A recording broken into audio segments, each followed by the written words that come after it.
método y cómo se usa, como las bases. Posteriormente a esto, les mostraré los objetivos del estudio, por qué hicimos esto y qué era lo que queríamos encontrar. Luego les hablaré del área de estudio, que es la zona donde hicimos las medidas de la magnetometría, y también una quebrada que queda muy cerca, donde realizamos geología de campo y la visita a una mina aledaña al lugar.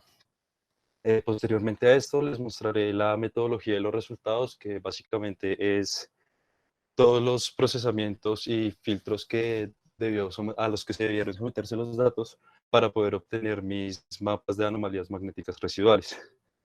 Posteriormente a esto, les mostraré la discusión de estos resultados y mapas obtenidos, y por último la conclusión.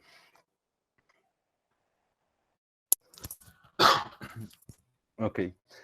Bueno, como todos ustedes saben, pues los depósitos esmeralíferos colombianos son únicos en el mundo porque son los únicos de tipo hidrotermal que están alojados en lodolitas negras cretácicas. La zona de estudio donde nosotros nos encontramos es muy cerca de la zona productora de Muso, en el departamento de Boyacá. Y las esmeraldas se suelen presentar en venas y vetas de calcita perpendiculares a la estratificación. Estos se presentan por brechamiento hidráulico. También se pueden presentar en zonas de alta disolución y en brechamiento de las dolitas negras. Algo que es muy importante aclarar en ese momento es que el método magnético, pues bueno, este método magnético no había sido muy utilizado para la exploración de esmeraldas colombianas por distintas razones. Una es como que pues la guerra verde, la guerra por la esmeralda, hacía muy difícil el acceso a este lugar. Y lo segundo es que las estructuras que nosotros estamos buscando son estructuras muy pequeñas, que desde un método de magnetometría aérea no sería posible mapearlas. Entonces, pues también era complicado tener un buen magnetómetro terrestre y llevarlo a esta zona tan apartada para realizar un estudio de estos. Es muy importante saber que este estudio magnético funciona sí y solo si eh, hay minerales con contenidos de hierro asociados a estas venas y vetas donde se presenta la mineralización, o directamente relacionados a la mineralización de la esmeralda. Si el depósito no tiene ningún mineral de estos, como pirita, calcopirita, siderita, este método pues casi que no va a funcionar. ¿Por qué?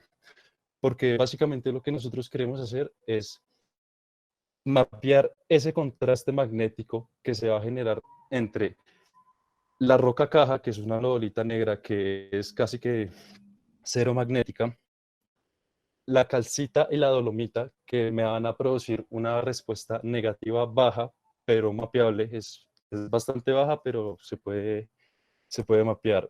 Y esto va a contrastar con la respuesta positiva de los minerales con contenidos de hierro, como la pirita y la calcopirita.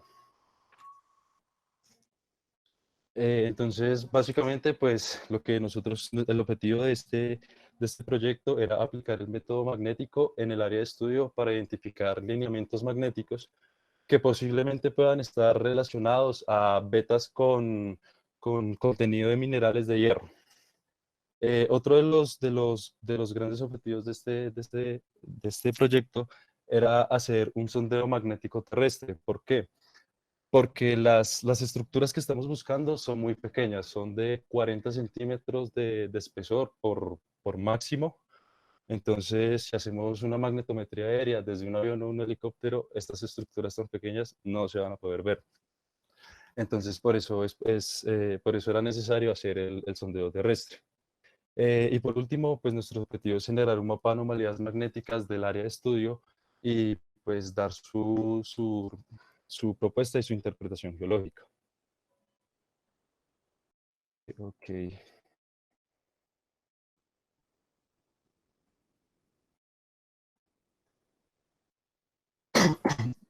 ok, el área de estudio. Bueno, el área de estudio se encuentra en el departamento de Boyacá, en el cinturón esmeraldífero occidental de Colombia. Eh, Mi zona de estudio sé que se encuentra muy cerca a la zona productora de Muso, muy cerca a MTC. El área es un rectángulo de 32 metros de largo por 70 metros de ancho. Como podemos ver, pues geológicamente está influenciado principalmente, bueno, antes de eso, en el mapa podemos ver el polígono rojo, que es el título minero. Muy cerca a la falla hay un pincito donde se encuentra la base del magnetómetro y ahí es la zona de estudio, de lo que pues en esta imagen no se alcanza a apreciar muy bien. Eh, bueno, geológicamente nuestra área de estudio está influenciada principalmente por la formación Muso, que es una unidad del Joteriviano Barremiano y principalmente es una sucesión calcárea que está representada por lodolitas calcáreas y no calcáreas que están intercaladas con arenas y limolitas y pues con las venas de calcita y pirita. Es muy importante recordar que la formación Muso es una de las es la formación, es la principal formación productora de esmeraldas en el país y pues que se observan lolitas albitizadas, zonas de brechas hidrotermales en las zonas donde se presenta la mineralización. También tenemos la influencia de la formación Capotes, que básicamente esta unidad es del Aptiano tardío Albiano temprano y es una sucesión de rocas finas que está constituida por arcillolitas y limolitas principalmente. Estructuralmente, como podemos ver en el mapa, eh, tenemos gran influencia de la falla de Étuco, casi que está cortando la zona de nuestra área de estudio y estudio. Esta falla de Étuco pues, es una falla transversal que se extiende hasta las zonas mineras y Las Pavas. Nosotros nos encontramos exactamente en la zona minera de Las Pavas y en contexto regional esta tiene un movimiento sinestral. También tenemos influencia de la falla de Peñas Blancas, que se encuentra un poco más retirada de nuestra área de estudio, y esta es una falla de cabalgamiento. Además de esto, pues nosotros, como pueden observar, la quebrada Itoco pasa muy cerca cortando el título minero y el área de estudio, así que hicimos un reconocimiento de campo para ver qué podíamos encontrar, si habían algunas vetas aflorando y cosas así. Y también visitamos una mina que se llama la Mina del Tesoro, que queda bastante cerca de este lugar, pues para saber cómo era la orientación preferencial de las vetas, cómo se encontraban estas estructuras, hacia dónde iban y cómo era su mineralogía. Bueno, este es el área de estudio. En la primera foto, este es el rectángulo que les digo que es el área y si pueden notar acá en esta foto, se ve como si hubiera como una trinchera, como un hueco en el lugar. Y pues sí, efectivamente había una depresión de 2,5 metros aproximadamente y era bastante extenso, se extendía por toda la zona, pero pues por razones como de vegetación y ese tipo de cosas no era posible acceder a todo este lugar. Ok, esta beta la encontramos haciendo nuestro recorrido por la quebrada de Itoco. Podemos observar claramente pues nuestras lodolitas negras, que son la roca caja, siendo cortadas por una beta que se encuentra bastante meteorizada. Y en esta nosotros solo pudimos reconocer calcita y dolomita. Y pudimos tomar un dato estructural que nos dice que tiene una preferencial hacia el noreste. Esto es en una parte más alejada de la quebrada, donde vemos como la roca caja se encuentra alterada por un proceso de alteración hidrotermal y pues aquí se ven las secuelas de ese proceso. Perdón. Bueno, esto ya es en la mina del Tesoro, la mina que les comento que queda muy cerca. Eh, Como pueden observar, pues se tomaron unos datos estructurales que nos siguen confirmando la tendencia hacia el noreste de las vetas. Y si pueden observar en las fotos, mineralógicamente, estas vetas se encontraban casi que rellenas de pirita, calcopirita, siderita y todos esos minerales con contenidos de hierro que se necesitaban en este caso para poder crear ese contraste que estoy necesitando. Entonces, por este motivo nosotros asumimos que esta mineralogía y una posición estructural similar iban a ser la que vamos a encontrar en nuestra área de estudio, debido a la cercanía que hay entre la mina y el lugar donde hicimos el Tienes estudio. una pregunta en el chat. Ok. Wait. ¿Dónde está el chat? ¿Cómo la puedo ver? Ah, ok. La quebrada queda cerca del área de estudio. Otra vez. La quebrada queda muy cerca, como a 500 metros del área de estudio, pero no la atraviesa, o sea, no se tomaron medidas sobre la quebrada. Es en el área que les mostré en las fotos. No, es un rumbo y un buzamiento.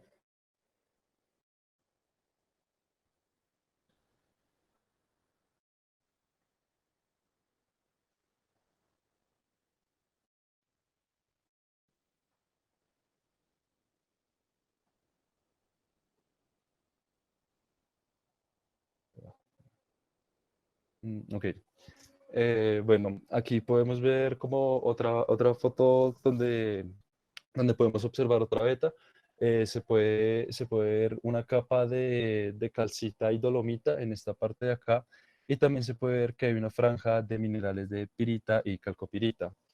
Lo interesante de esta foto es la segunda foto de acá, donde se ve en la parte de arriba. Marta, mira. eh, Dime, ¿se puede saber qué título? No te puedo decir esa información porque fue para una empresa que se llama Minera Itoco y pues están como estudiando la posibilidad de ver si hacen algo o no con estos resultados y lo que se encontró.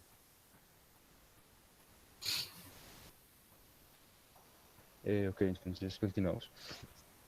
Lo interesante en la segunda foto, entonces, es como esa diseminación de los minerales con contenidos de hierro en la roca caja, como se puede observar en toda esta parte de acá. Y podemos seguir viendo que pues tiene una tendencia estructural hacia el noreste de las vetas. Ok, el diseño del sondeo. Vale. Bueno, por lo general, en cualquier sondeo geofísico, el diseño de las líneas se debe realizar eh, perpendicular a la estructura que se quiere encontrar. O sea, si nuestras estructuras están casi que en norte-sur, pues nosotros deberíamos colocar las líneas este-oeste. Pero en la magnetometría, en las zonas magnéticas de latitudes bajas, o sea, las que son menores a 30 grados, la parte alta y baja de la anomalía, como el high y el low, se suelen desplazar en la dirección del meridiano magnético. Entonces se desplazan hacia los bordes, hacia los extremos de la fuente, independientemente de la forma de la fuente o del strike que tenga el cuerpo magnético. Entonces, eso quiere decir que si estamos en una latitud baja, las líneas de sondeo deben estar orientadas a lo largo del meridiano magnético, es decir, en sentido norte-sur. ¿Por qué? Porque al orientarlas en sentido norte-sur vamos a medir tanto la parte high como la parte low, o sea, alta y baja de la anomalía, y vamos a obtener más información sobre la fuente que como si hubiéramos ubicado las líneas perpendicularmente. Por eso mis líneas principales de sondeo se hicieron en sentido norte-sur cada 4 metros. Eh, Además, se hicieron unas líneas complementarias que se llaman tie lines, que están en sentido este-oeste y se hicieron cada 10 metros, que son estas en color rojo que se ven aquí en la grilla, y las líneas de sondeo principal son las que están en color negro. Se tomó una medición o un dato cada 2 metros y se utilizó una altura de levantamiento fija de 2 metros. Se usaron estas especificaciones en la cuadrilla como que sean solo 4 metros de distancia entre cada línea y que sea cada 2 metros para que tengamos una mayor densidad de información y una mejor calidad de información en los primeros metros y para poder ver esas estructuras tan pequeñas que les mencionaba, porque pues una beta de 30 centímetros es muy difícil de ver, así que necesito tener líneas muy cercanas y una gran cantidad de datos para poder mapear ese tipo de estructuras. Eh, ok. Bueno, esta es la metodología que este proceso va desde que tú tomas los datos en el campo y los tienes en tu magnetómetro hasta que ya les haces todos los procesamientos de datos y los filtros. Bueno, una cosa muy importante que se me olvidó mencionarles acá es que para este sondeo se usan dos magnetómetros. Un magnetómetro que se deja en un lugar base, que lo que va a hacer es como coger la variación del tiempo, la variación del campo magnético en el tiempo de la Tierra. Entonces, la variación del campo magnético de la Tierra con respecto al tiempo. Y entonces uno pone su magnetómetro y eso funciona todo el día tomando las medidas del campo magnético de la Tierra. Y el otro que se usa es el que se es una maletica y es el que toma las medidas del área de estudio de interés, que es el que nos va a dar el campo magnético de lo que hay ahí, de lo geográfico. Ok, entonces, bueno, esta es la metodología que se utilizó para este proyecto. Una cosa muy importante que aclarar es que, no, que yo haya utilizado estos pasos no significa que esos sean los pasos que hay que utilizar siempre. Eh, Eso podría ser como hasta donde uno hace la interpolación, que son como los pasos básicos que hay que hacerle a todos los datos, pero después ya cuando hay que empezar a hacerles, aplicarles diferentes filtros, y todo cambia según el caso de estudio. Ok, entonces para la recolección de los datos magnéticos, pues yo utilicé un sistema profesional de mapeo magnético para minerales, petróleo y estudios geológicos, que se llama magnetómetro G859 de la marca Geometrics. Este es un magnetómetro con sistema de vapor de cesio, el cual es muy preciso y bastante fácil de usar. Y además que este viene con un sistema GPS integrado, el cual me permite mapear posiciones automáticamente cuando yo estoy usando el rover y la base. Bueno, los datos fueron tomados el día 27 de julio de 2018, siguiendo todas las especificaciones que les comenté anteriormente. Originalmente, cuando uno saca los datos del magnetómetro de campo al computador, eso viene en código binario, son solo ceros y unos. Entonces yo utilicé un software que se llama MagMap, que lo que me hizo fue convertirme esos archivos a un archivo .ascii, que ya con ese archivo yo podía trabajar fácilmente y después exportarlo a softwares como Oasis Montage, que fue el otro que utilicé. Eh, Algo muy importante es que en la mayoría de los métodos geofísicos hay que aplicar bastantes correcciones a los datos aplicados para reducirlos o para prepararlos para su posterior mejoramiento y visualización. Algo que es muy importante hacer es que todos los errores que estén relacionados con la adquisición de datos y como ruidos generados por las fuentes externas sean corregidos en la primera etapa del procesamiento, porque si se les llega como a escapar un error de esos, ese error se empieza a propagar progresivamente y pues cada vez es peor. Ok, entonces como uno de los primeros pasos que hay que hacer después de lo que les comentaba para tener los archivos listos, es remover los ceros y esos picos abruptos que hay en los datos que no tienen sentido. Eh, Estos cambios abruptos suelen ser como un solo punto de datos o un valor cero o un valor muy cercano como a la zona muerta. Aquí tenemos como un ejemplo de lo que me pasó en mi trabajo, donde en la parte de la izquierda podemos ver que la línea roja, que es la variación del campo magnético con respecto al tiempo, está pegada a la parte superior de la imagen, y después hay un pico donde cae abruptamente. A la parte de la derecha vemos cómo quedan los mismos datos después de aplicar este filtro, y pues ya podemos ver mucho más claramente la variación del campo magnético con respecto al tiempo en una dimensión, y podemos identificar cuáles son sus valores máximos y sus valores mínimos en nanoteslas.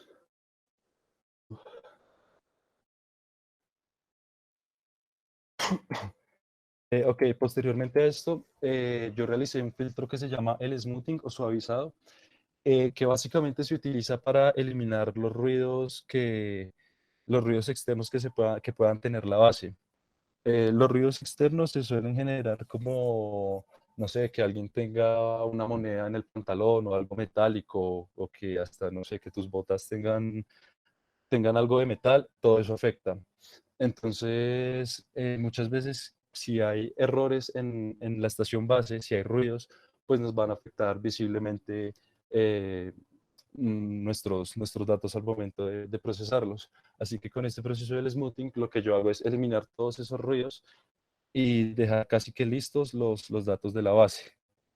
Posteriormente a eso, hay que hacer una corrección muy importante que se llama la corrección diurna. La corrección diurna son necesarias en los turbos magnéticos debido a que tenemos la necesidad de separar las variaciones temporales del campo magnético de la Tierra, separarlas de sus variaciones geográficas. O sea, básicamente con esto lo que nosotros queremos hacer es saber cuál es la medida de verdad del campo magnético en nuestra área de estudio, cuál es la respuesta de la que nos interesa. Entonces, para eso nosotros utilizamos una fórmula que básicamente dice que la medida corregida es igual a la medida que tomó el magnetómetro de campo en un tiempo t menos la medida que tomó la estación base en el mismo tiempo t. Entonces, pues todos esos cálculos uno los puede hacer en MATLAB o en Oasis o en el mismo MATLAB. Ahí sí depende del gusto de la persona que lo esté haciendo. Otra cosa importante es como la compilación de los datos, es porque como pues en estas tomas de datos no es algo que uno haga un solo día y ya, porque el campo magnético de la Tierra puede tener variaciones, entonces necesitamos tomar los datos durante diferentes días, pues vamos a tener diferentes sets de datos, diferentes datasets. Así que después de hacerle estos procesos que les decía anteriormente, debemos crear un solo archivo donde tengamos toda la información de mi área de estudio de todos los días, para que sea pues mucho más fácil de manejar y de interpretar. Y después de esto hacemos ya una reducción de datos manual, que básicamente consiste como en coger todos los datos que hay y empezar a mirar uno por uno y ver si alguno no tiene sentido. Por ejemplo, en mi caso, mis datos eran como entre no sé, -5 y +4, por ejemplo, y habían datos que eran como de 12. Entonces, pues yo sabía que esos puntos tan exagerados de la nada no tenían nada que ver y pues los eliminaba. Listo, ya después de que tenemos todo eso, ya es posible generar nuestro primer mapa de anomalías magnéticas utilizando algún método de interpolación. Yo utilicé el método de interpolación de Kriging porque este método presupone que la distancia o la dirección entre los puntos de la muestra reflejan una correlación espacial y que esto puede utilizarse para explicar cómo las variaciones de la superficie. Entonces, básicamente lo que este método hace es que me da una autocorrelación entre todas y cada una de mis 382 medidas, que fue el total de medidas que me quedaron después de que hice todo el filtrado de datos de todos los datasets y me genera una superficie. Eh, Aquí como podemos ver, este es como el primer mapa, el primero que se generó. Una cosa que llama la atención acá es como que la escala va desde 3.9 nanoteslas máximo y menos 0.1 nanoteslas. Si ustedes se pueden fijar, aquí hay como una onda señalada, por decirlo así, como una longitud de onda. Y si ustedes se fijan como en el patrón de colores que hay acá, esto se repite acá y se repite acá y se repite acá y se repite acá y acá. Y eso es un problema generado por la interpolación. Y también porque a veces como que muestra anomalías más en el sentido de la ubicación de las líneas de sondeo. Entonces es necesario que mediante la transformada de Fourier nosotros analicemos y filtremos esos datos para remover todos estos efectos secundarios. Entonces, por ejemplo, en este caso, yo necesito encontrar esta longitud de onda que me está generando esos problemas y eliminarla de mis datos. Pero antes de hacer eso, pues tengo que explicarles básicamente, fácilmente cómo que es una transformada de Fourier. Eh, en la transformada de Fourier, pues los datos existen en un dominio particular y a menudo es bueno como cambiar ese dominio para facilitar su análisis y filtrado. Entonces, básicamente lo que hace la transformada de Fourier es que coge estos datos y me los transforma a una serie de ondas sinusoidales que tienen diferentes frecuencias y están representadas en términos de amplitud y de fase y de longitud de onda. Entonces, pues básicamente ya cuando con Fourier transformo mis datos a este nuevo dominio de frecuencia, yo ya puedo ver las longitudes de onda y las frecuencias que tienen las ondas dentro de estos datos.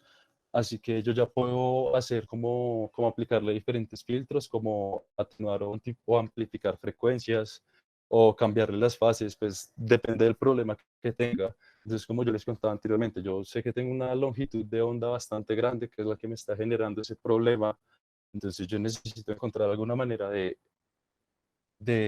seleccionar esas longitudes de ondas y sacarlas de mis datos. Después de que uno hace la filtración de los datos, eh, pues los dos espectros de amplitud se tienen que multiplicar y los espectros de fase se tienen que sumar para obtener los espectros de salida.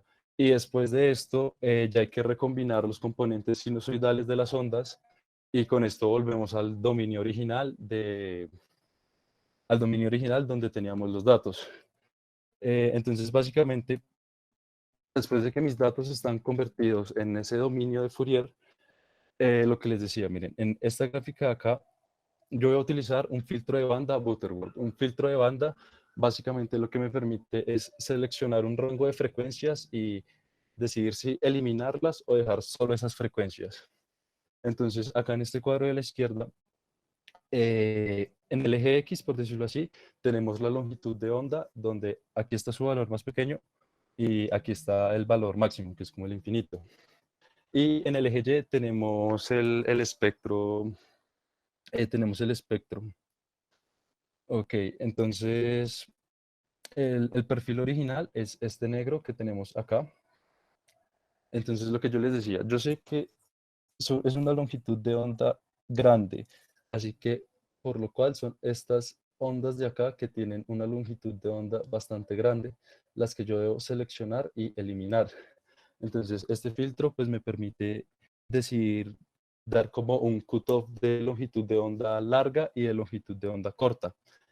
En el gráfico, el filtro vendría siendo la curva azul y en rojo quedaría el perfil resultante después de aplicar este filtro. Entonces, estos parámetros que se muestran acá fueron como los parámetros de corte que yo usé para seleccionar qué frecuencias deseaba eliminar de mis datos. Okay. Posteriormente a esto, pues ya se me generó otro mapa residual de anomalías magnéticas, donde podemos ver ya claramente pues que ya no están esos como patrones de colores, por decirlo de una manera brusca y equivocada, pero para que se entienda, ya no están eso, es como esas repeticiones, esos patrones. Entonces, y otra cosa muy importante es que si se fijan en la escala, en la barra de colores, nuestros valores máximos ahora el máximo es 0.3 nanoteslas y el mínimo es menos 0.5. Son valores muy pequeños, pero esto está de acuerdo a lo que les decía en un principio que yo esperaba encontrar, porque pues la respuesta magnética que me dan estos minerales es bastante débil, pero mapeable. Y pues aquí se ve menos 0.5 y 0.3. Eh, ok, después de esto, yo utilicé un filtro medio que se llama 9x9 Average Filter. Básicamente lo que hace este filtro es como sacar un promedio, como reemplazar el valor de cada píxel por el valor promedio de ese píxel y sus vecinos. Y si este valor no es representativo, elimina ese píxel. Esto básicamente se usa para eliminar como esos rastros de anomalías de más que se generan en el sentido de las líneas de sondeo. Eh, en este caso yo no lo mostré porque me dio algo muy similar al filtro de banda Butterworth. Mm. Sí se ve la diferencia, pero pues hay que analizarlo muy a detalle, entonces no lo consideré tan esencial. Posteriormente a esto, utilizando aún la transformada de Fourier, yo proseguí a utilizar la derivada vertical. La derivada vertical se le aplica a el total de datos del campo magnético para mejorar las fuentes geológicas superficiales y los bordes de las anomalías. Entonces, de esta manera, lo que pasa es que este filtro lo que hace es mejorar los componentes con alta longitud de onda, realzando las altas frecuencias relativamente a las bajas frecuencias. Eh, el mapa de la derivada vertical es mucho más sensible a las influencias locales que a los efectos regionales. Entonces, pues por eso, porque en nuestro caso es un caso muy local, entonces este filtro aplica perfectamente.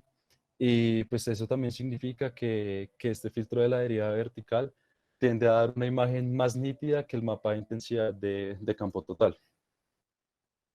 Como podemos ver aquí en el mapa, pues yo sé que ustedes no van a poder ver muy bien la diferencia entre este y este, pero básicamente lo que pasa es que como, no sé, en lugares donde antes había un poquito de anomalía, a veces desaparece o a veces la anomalía se marca más. Hay que mirarlo muy a detalle, pero sí se ve el cambio. Y además también podemos ver el cambio acá en la escala, porque ahora estamos utilizando una unidad de nanotesla sobre metro. Bueno, posteriormente a esto, es necesario realizar una reducción al ecuador magnético. Básicamente, para este proceso lo que intenta hacer es colocar la fuente de la anomalía en su verdadera posición, mejorando la geometría del cuerpo que la origina.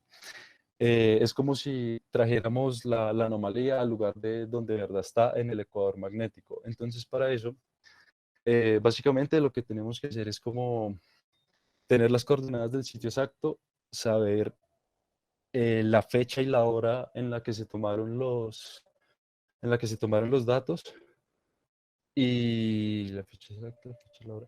Y ya ahí uno busca en internet con esos dos datos y uno puede saber cuál era la inclinación y la declinación magnética para ese punto específico geográficamente en ese momento de tiempo.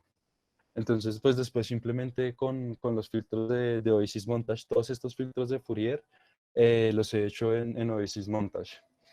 Eh, Simplemente le pones la inclinación y la declinación y ya el programa te va a generar ese mapa de reducción al ecuador magnético. Entonces lo que podemos ver es que la anomalía se encuentra como orientada en un sentido como este-oeste, como así. Y eso pasa principalmente por una razón, y es por lo que les decía que el cuerpo actúa como un dipolo. Entonces, pues en un extremo te va a mostrar la parte más positiva de la anomalía y en el otro extremo te va a mostrar la parte más negativa. Entonces, lo que nosotros necesitamos hacer es aplicar un filtro que me elimine este efecto bipolar de dipolo. Entonces, para eso, pues yo utilicé la señal analítica 3D, que pues como se pueden dar cuenta, me eliminó perfectamente ese efecto bipolar. Pero este filtro es muy útil porque es muy efectivo para definir los bordes de los cuerpos magnetizados y para encontrar las anomalías sobre los cuerpos que la generan, especialmente si estamos en bajas latitudes magnéticas. Y pues como les había dicho, nuestra zona se encuentra en 28 grados, o sea, es baja latitud magnética. Y pues como pueden ver, pues claramente sí me centró y me definió los bordes de las anomalías, ya no se ve así regado como antes en dirección este-oeste. Y si observan la escala también, la escala tenemos los mismos valores, valor máximo 0.3 nanoteslas, valor mínimo menos 0.5 nanoteslas. Y pues acá se puede ver como ciertos lineamientos, como cierta orientación hacia el norte, norte-sur. Entonces, bueno, ya es como el mapa final que yo obtengo después de hacer como todos los filtros y procesamientos que necesité. Y pues ahora viene como, pues no sé si lo más difícil, pero también es una parte complicada, que es darle una interpretación geológica según lo que se vio en el campo y pues lo que se vio en las minas, etcétera. Eh, bueno, entonces en la discusión, nuestro primer como punto de discusión es que el sondeo magnético terrestre te permite identificar estructuras que a gran escala no son posibles. Es lo mismo que les llevo diciendo todo este tiempo, si la estructura es muy pequeña, un sondeo aéreo no te la va a permitir a ver. O si es muy pequeña, tienes que hacer como las líneas mucho más cercanas entre sí y con una cantidad de datos mayor para poder observar estas estructuras tan pequeñas. Bueno, nosotros encontramos entre 2 y 3 lineamientos, como los pueden ver acá señalados. Este es el primero, este que está acá, y este es el segundo. Y bueno, y creemos que tal vez por aquí habría un tercero, pero pues no lo señalamos. Los cuales nosotros creemos que estos lineamientos magnéticos podrían posiblemente estar relacionados a vetas de características mineralógicas y estructurales similares a las que se observan en la mina El Tesoro, que es la mina aledaña a este lugar.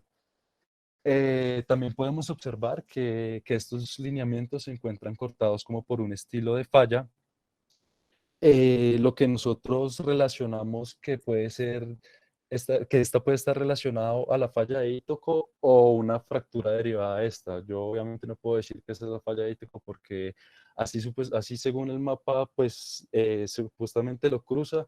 Era imposible como rastrear la falla porque esta sí se prolongaba por toda la zona, pero lo que les digo, era una zona con mucha vegetación y mucho monte y no se podía pasar a explorar, por decirlo así. Entonces puede ser una fractura derivada de esta.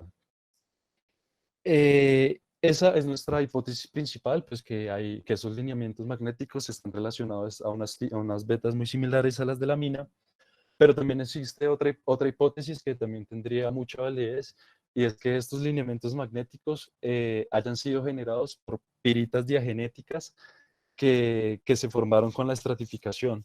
Y pues la estratificación en este lugar casi que también es sentido norte-sur.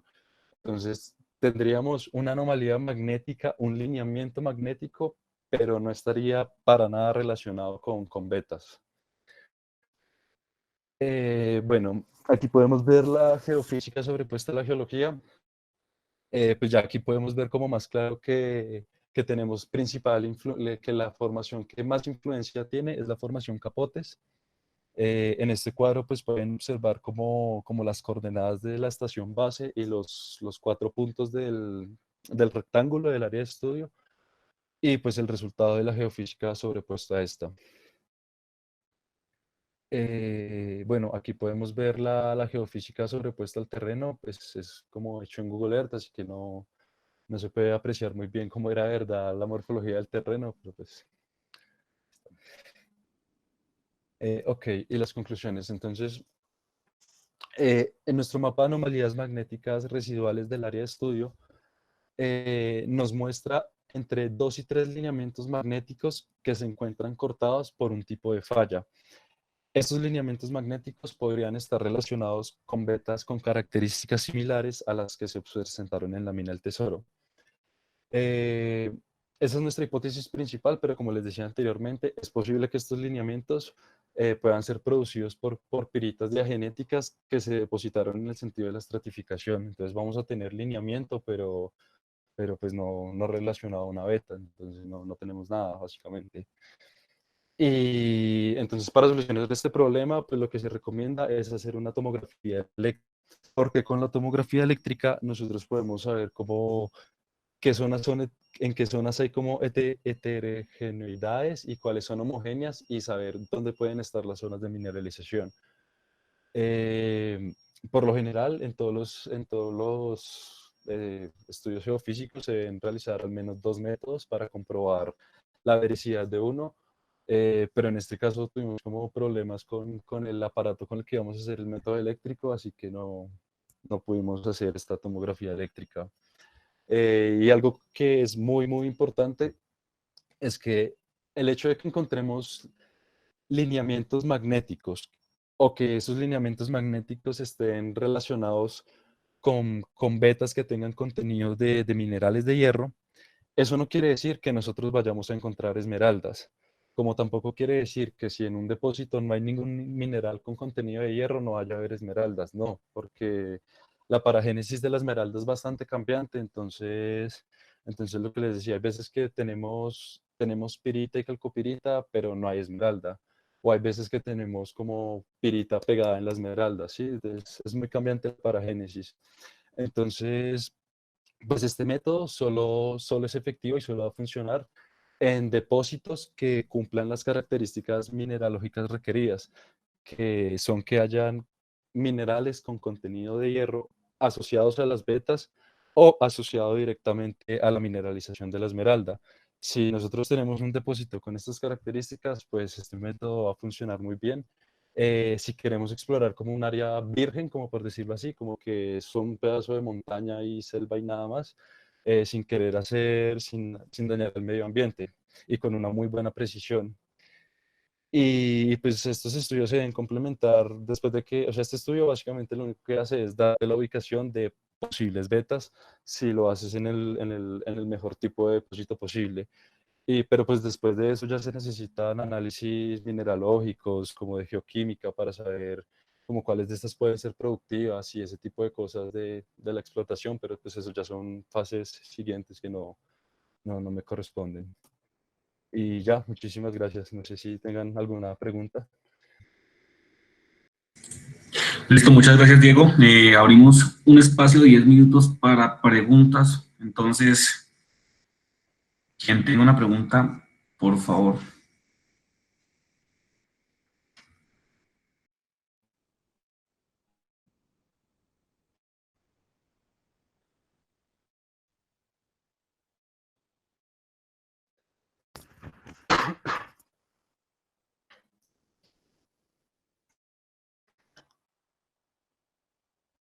Mm, ok, la profundidad, pues mira, eso depende, o sea, eso en sí no depende del diseño que uno utilice, porque eso depende de la propiedad de la susceptibilidad magnética, que en teoría te da una profundidad máxima entre 30 y 40 kilómetros, como toda la magnetometría. Pero en mi caso exactamente, la señal como más profunda que yo obtuve analizando las ondas de baja frecuencia, fueron como 140 metros, la señal más baja que yo tuve. Las betas, bueno, las mineralizaciones que nosotros creemos que puedan ser betas, las encontramos entre 10 y 25 metros en ese rango. Pero entonces para saber la profundidad exactamente del método magnético, lo que tienes que hacer es analizar tienes que analizar el espectro de potencia.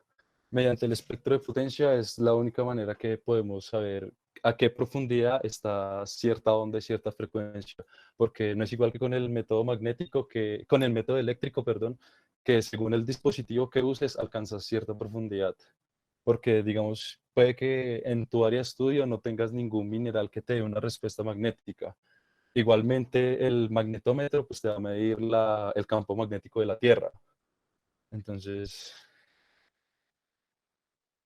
eh, uy, no sé, pues el que yo hice en mi universidad era bastante bueno y me habían dado una cotización que eran como dos magnetómetros y valían como $60.000, si no estoy mal. Ok, ¿qué otros métodos se podrían utilizar? Espera, wait. ¿Dónde voy? ¿Dónde voy? Mm, para este tipo de mineralizaciones se podrían usar la tomografía eléctrica, como les mencioné anteriormente, porque este nos permite ver las variaciones laterales y podemos saber dónde hay cambios como sí, de heterogeneidad, por decirlo así. Muchas veces las zonas de mineralización se encuentra donde está la zona de alteración hidrotermal, que a veces le decimos morralla en la minería. Entonces, la morralla tiene una resistividad eléctrica diferente a lo que habría en el resto de la roca, entonces como que uno puede encontrar esas zonas de alteración hidrotermal y si uno encuentra como el lineamiento, como la beta dentro de la zona de alteración hidrotermal, pues es muy probable que ahí pueda haber algo. ¿Qué resolución vertical estima para las betas? ¿Cómo así? ¿Qué te refieres exactamente con resolución vertical? Como yo cómo sé dónde empieza y dónde termina lo que yo creo que es lo que es la beta o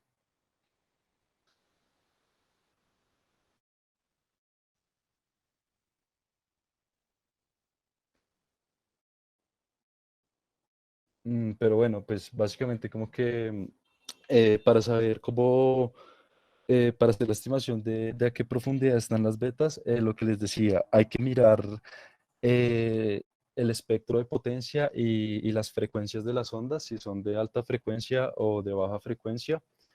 Yo sé que los objetos someros los voy a analizar mucho más fácil, los voy a poder ver y moldear mejor con las ondas de alta frecuencia. Y que los objetos que están muy profundos, enterrados, pues voy a necesitar ondas de baja frecuencia para poder observarlos. Entonces, básicamente lo que me tocaba hacer era como mirar dónde se encontraba ese pico de la anomalía y desde qué profundidad empezaba a aparecer hasta cuál profundidad se atenuaba siguiendo el espectro de potencia, pero eso se hace con una aplicación como de Oasis Montage, por decirlo así.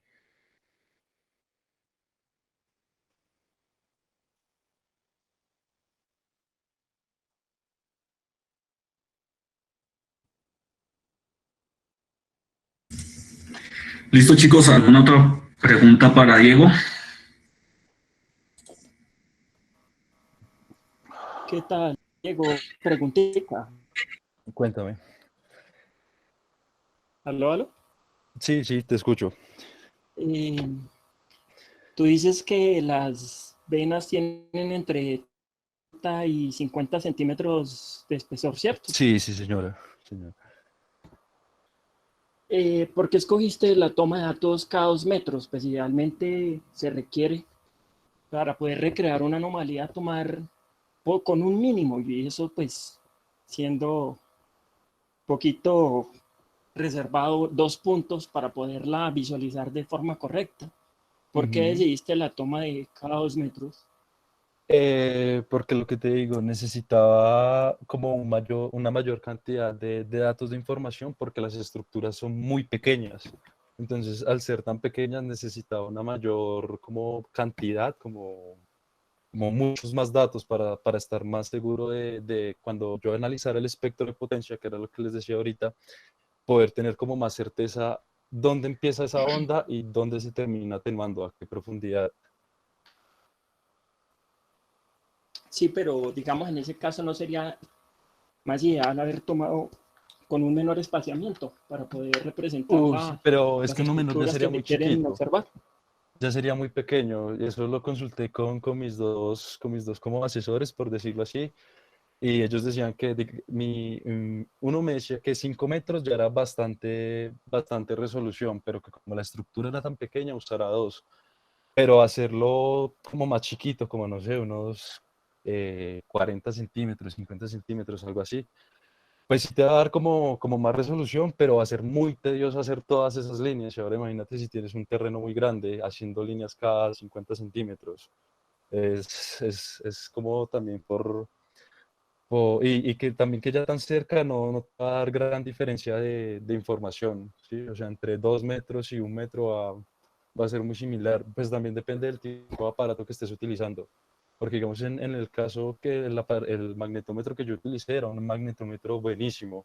Entonces como que no tenía tanta necesidad de ponerlos más pequeños. A ver, güey. Ok, tengo otra consultica. Digamos, ¿cómo manejaste lo que fue el control de calidad de los datos? Porque si observamos los diferentes mapas de anomalías, podemos ver que todas tienen la misma tendencia de adquisición. Pareciera que netamente lo que se está mostrando lo que se adquirió fue prácticamente ruido por la forma Sí, en la sí, que se sí. presenta la anomalía. Sí, de hecho a mí también me parecía muy raro eso. Y era principalmente pues lo que te decía, como que tocaba coger los datos del magnetómetro y pues hacer todos esos filtros de los ruidos de los ruidos. Y ese problema que yo les mostré que me salió de esa longitud de onda por la interpolación, eso es lo que tú dices, que como que muestra anomalía en el sentido de la línea, pero pues pasa que no es nada. Pero ahí en el control de calidad, por decirlo así, pues lo que te digo, yo como que logré separar esa longitud de onda y logré eliminarla y eso se puede ver en los valores de los nanoteslas en la escala, porque aquí a ver dónde está la lápiz. Vamos a mirar. Aquí sí es que tenemos valores de entre 3.9 nanoteslas y menos 3.1 nanoteslas. Eran valores altísimos que no tenían sentido alguno. Y pasaba como esa repetición de este patrón que se ve acá. Pero después de aplicar el método del filtro de banda, pues aquí yo puedo seleccionar cuál es mi cutoff de la longitud de onda larga, cuál es mi cutoff de la longitud de onda corta. Puedo ver el espectro y puedo ver la longitud de onda de todos mis datos. Entonces, o sea, es como bien intuitivo, pero pues sí, obviamente hay que tener mucho cuidado, como lo que te decía, como cuando habían valores absurdos como de 12 o cosas así, pues uno sabe que este tipo de cosas no van. Uno tiene que estar muy pendiente de todos los datos todo el tiempo. Sí, Pues digamos, yo creo que yo te también entiendo lo que la hiciste. disposición norte-sur, también yo creo que la podría explicar por lo que te digo de que en las bajas latitudes la anomalía se orienta en el sentido del meridiano magnético sin importar la forma o el strike del cuerpo que lo genera. Entonces vamos a tener unas anomalías en sentido norte-sur, así parecen como muy perfectas o ruido. Sí, yo eso te lo entiendo, pero digamos, he visto muchos datos, he adquirido algunos datos, y pues un Ujú. evento tan dramático como el que estoy viendo, pues no lo había visto antes, por eso se me hace curioso, Ok. que pareciera que algo hubiera podido fallar durante la adquisición. No, sí, lo que te digo, de datos originales yo tenía como 800, algo así. Y al final de filtrarlos todos quedé como con 400 nomás, porque habían un montón de ruido, o a veces que no estaba como funcionando bien el aparato.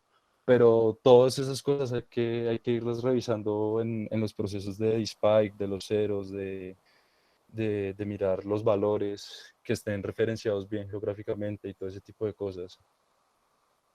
Digamos ya una última para no Dale. molestarte más. Según la foto que vi que mostraste del terreno, pues Eh, se ve que es un terreno bastante despejado, como que no hay sí, una fuente de sí, ruido así que se pueda ver solo con la foto. Digamos, espera, ¿dónde está la a qué foto? podrías tú atribuirle este efecto entonces a los datos? De por qué se ven como tan norte-sur Sí, o o a qué sea, te refieres digamos, tú exactamente. mismo dices que durante la depuración pues tuviste que quitar bastante datos. Ahí Sí, claramente se ve que es una zona bastante despejada, no se ve una zona que pudiera ser una fuente de ruido, entonces ¿a qué sí, sí, podríamos sí, atribuirle entiendo. esto? Bueno, pues los ruidos que pasaron sí fue como descuidos nuestros, como que no sé, que una moneda en el pantalón o que las botas tenían punta de acero y ese tipo de cosas. Eh, pero pero no sé, yo creo que influyó mucho también como que la gran cantidad de puntos en el espacio tan reducido y que las líneas tuvieron sentido norte-sur y este-oeste, por lo que va a generar como ese problema además de que mapea una anomalía en el sentido de las líneas. Entonces, Ah, ok, ok. entonces sí, pero para, Listo, Diego. para, pero para entonces, para eliminar ese problema que te digo de que se genera la anomalía además en el sentido de las líneas de sondeo, pues se aplica el filtro medio o el filtro de banda, como le queda a uno más fácil o más práctico de manejar. Ok, ok. ¿Listo? Vale. Listo, Vale, chicos, muchas gracias a todos. Las preguntas que quedaron pendientes en el chat, si pueden contactar directamente a Diego Peña, por favor, háganlos que necesitamos prepararnos para la exposición que sigue ahorita. Entonces, muchas gracias por su participación y espero que sigamos contando con ustedes para las próximas presentaciones. Vamos a preparar la que viene. Entonces ya en 5 minuticos arrancamos. vale, gracias.